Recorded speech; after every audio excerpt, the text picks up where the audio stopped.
It's Veterans Day, and at least one auxiliary has already gotten started honoring those who have served. 7 News reporter Gage Kilborn has the story.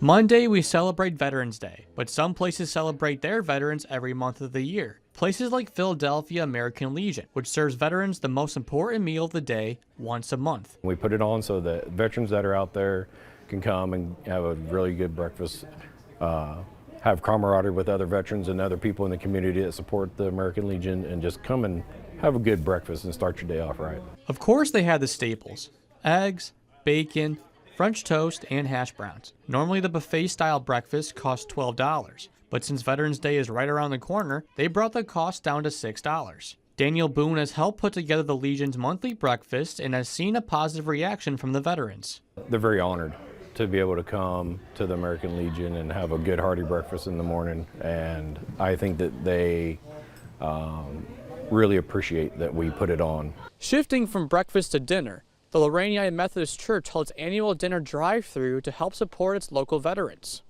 The church was packing pulled pork, salt potatoes, bread, and some carrot cake for dessert. Frank Seymour has been organizing the Veterans Day dinner drive-thru for 15 years. He says when it started, he used it as a way for the youth group to give back to the veterans. We owe everything to the veterans. The veterans is why we have a country. The church is also accepting donations of non-perishable items to the Rhodey Center to help those in need. Pastor Suzanne Finch is new to the area, but cannot believe the community support. So many of the communities up here really have such a great spirit of love and looking out for one another. Both the Philadelphia American Legion and the Lorain United Methodist Church are hoping that veterans across the country are being recognized for their service. Gage Kilborn, 7 News.